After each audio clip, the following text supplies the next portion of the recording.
distinguished presidents, roll of honour, members, delegates, friends and family, and everyone on live stream. It's a new dawn. It's a new day. And we have a new Fed. And I hope you agree that it feels good. Some progress has been achieved regarding our structure. That the Fed is open to new ideas and change. That we can move forward with new vigour and determination. So we can continue to meet and deal with the new challenges and circumstances that now prevail. Yesterday's decision is a first step towards another milestone in our 104-year history. And it demonstrates yet again that our Fed is an evolutionary organisation. However, members everywhere can rest assured that the concept on which the organisation was first formed still remains. To protect and further the interest of independent retailers throughout the UK and Ireland, so members can make money, save money, and make business easier. Of course, yesterday's decision was just the first step in our journey towards our new Fed. As your new national president and working with Mo, Hettel, the new board, and with Fed staff, I look forward to steering the organisation as we embark on a new journey. But as I said in my speech yesterday, we will not achieve everything overnight. And I will keep a watchful eye over proceedings and will be the first to let you know what is working and what isn't, so we can make the necessary adjustments at our 2024 conference. Personally, I am feeling good, but being elected as your national president, although I am mindful of the challenges ahead, being elected as the Fed's leader is the greatest honour that can be bestowed upon a member, and I am humbled that you have put your faith in me. I would like to thank my wife and family, as without their great support and help over the years, becoming national president would not have been possible. Thanks also to Mo and Sassy, to Scotland, my own branch East Lancs, my North West District, national councillors past and present, NEC past and present, to all of you in this room, the districts and all the staff, past and present. You have always been fully behind me, and for that I am truly, truly grateful. A special thank you should go to Solly Connacht and the team for encouraging me to get involved in the Federation 12 years ago. If you hadn't been so persuasive, I would not have been standing here today. And although he is not here in Harrogate today, I would like to thank Stuart Reddish, as I learned a lot from him and enjoyed both laughs and tears during the time we worked together. Jason, it has been a privilege to be your Vice President. We have worked together closely now for 4 years.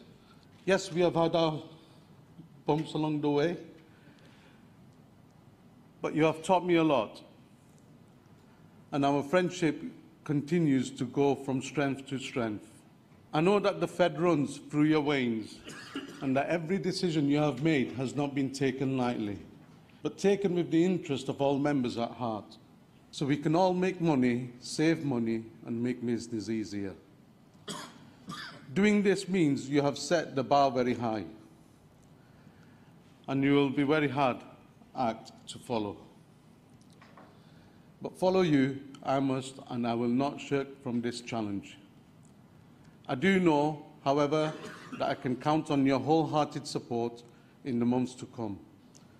And with the talent, experience, skills, and expertise that we have among officials and staff, I know we will continue to take the Fed and the independent retail sector forward into a brighter and more optimistic future. I relish the opportunity that this presents, and we will owe it to everyone, from past presidents through to grassroots members, Federation to succeed. So working closely with the new board, national trustees, finance committee and staff, what do I hope to achieve? Conference, there are 4 key areas that we will be addressing over the next 12 months. These are news, new member offerings, retention, aligning members more closely together. The news category has always been an important part of the Federation, and I intend to maintain that focus on it in my year of office. Newspapers and magazines are key products in my shop, accounting for 40 to 50% of my business. News is one of my top 4 categories, along with confectionery, greeting cards and stationery. And it is because of problems that I was having with the news supply chain that first led me to take a keen interest in the Federation. Once these were resolved, I realised what the organisation could do for smaller newsagents like myself. So in the run-up to conference, I have met with representatives from news, wholesalers and newspapers. At each and every meeting, we have set out our issues and concerns and reminded them of the importance of the independent retailers and the Fed. It has been made very clear to them that within our stores, the news category must now compete for space and support. And that as sales continue to decline, that traditional news retailers will look to other categories where they can build their businesses, such as vaping, food to go, and other convenience lines. At each meeting, I have been assured that extra efforts will be made so that the opportunities to increase profits are not missed out, and so that the love that many members still have with the category does not slip away. While this category shows strong resilience, it is still worth $1.7 billion a year. Suppliers recognise that they have been poor at sharing category insights, and they have committed to improve this. And I can advise today that all the publishers have agreed collectively to run a home delivery month in the autumn. This is just one of a number of initiatives that will be made available to help members gain more customers. Of course, there are certain elements within the supply chain that I and every national president before me has been unable to change.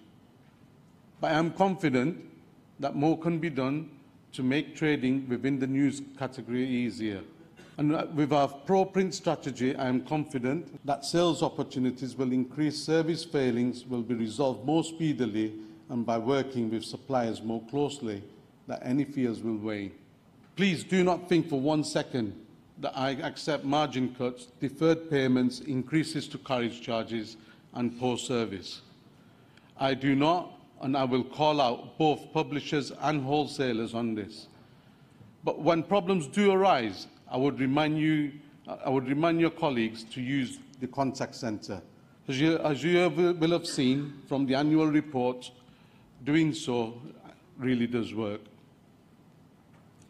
Over the next year, I intend to grow the team and build on the outbound calls they make, so all the members to know that when the Fed rings the call, will help them make money, save money, and make business easier. This leads me on to working more closely with other business partners. On the business development front service, value and quality have been the watchwords for the Fed for many years. With trading becoming even more challenging and amid the cost of living crisis, I intend to do everything I can to continue to increase and improve upon the range of products and services that members need. Earlier today, you heard how the Fed has worked tirelessly to develop relationships with some of the biggest brands in convenience over the past 12 months. All these products and companies have one thing in common. They want to support and work with independent retailers, and more importantly, Fed members. We've delivered a buying group solution that gives member access to hundreds of suppliers and preferential terms. We have some more exciting opportunities and initiatives on the horizon, including our new insurance comparison website and our members' supplier directory. We are giving 1,500 Fed members an exclusive and exciting opportunity to become a Park Christmas super agent. Looking forward to the coming year, I am confident we can build on this success. By working even more closely with these suppliers, we can alert our members to new sales and profit opportunities and invest back into our Fed. Growing membership is always top of any national president's agenda, but this year we need to focus on retaining members too. That's why we have been doing some work to find out which members are more likely to resign or lapse. Surprisingly, we have discovered that it is more established members, those who have been in membership for 10 or more years, who are leaving. To counter this, we need to take a more proactive approach when it comes to retention. We cannot and must not just accept that a percentage of members will leave every year. So using the field team of membership development, executives and the contact centre, we are changing our strategy so we get to those people before it is too late. We must be brave enough to act on what our research tells us. As part of our retention strategy, we must also ensure that we have a portfolio of services, benefits and deals that appeal to the widest range of independent retailers. Any help that you can give, both on recruiting and retaining members, is always appreciated. I'd like everyone here today to speak out loudly on the pros of being a Fed member. Make sure you share your success. Be vocal about your business and has benefited from our deals and offers.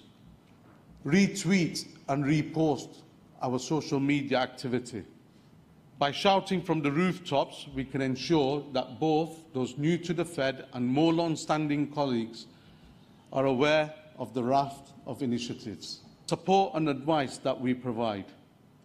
And conference, don't forget that recently we simplified our member-to-member recruitment scheme where you can earn £25 for recommending a fellow retailer to the Fed.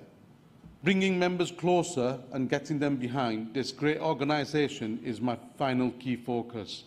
And this is another area in which I will need your help. The theme for this year's conference is Changing the Future Together. By agreeing to change the shape of the Fed, this is an area where we have already made progress. But my final ask of you is that we face the coming year together as one unified federation. It's too easy to be negative and talk the federation down. And in our current challenging economic climate, it is easy to feel despondent. But rather than be an armchair critic, let's be positive instead. Look at our increasing range of services and benefits to see how they can benefit your business. Make sure your shops are stocked and welcoming to your customers. Personal service is our biggest asset, and when I join your district meetings, I look forward to full and frank discussions on how we can progress and work in harmony. You can rest assured, however, that by focusing on the 4 areas of news, member offerings, retention, and aligning members more closely together will not be at the expense of our work in other areas at the Fed. But we need to get the balance right, so we continue to represent independent retailers at the highest levels, so your concerns and issues are properly addressed.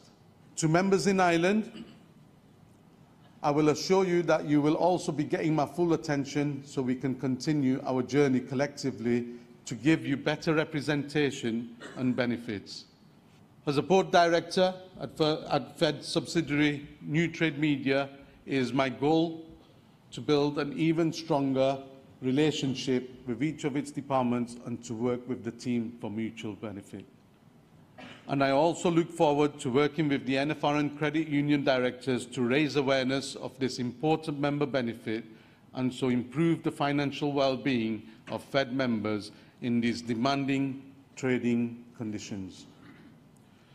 So the next 12 months are gearing up to be exciting and busy, and I can assure you, though, that in all my dealings I will always put members first and will stay loyal to my principles of being honest, open and transparent.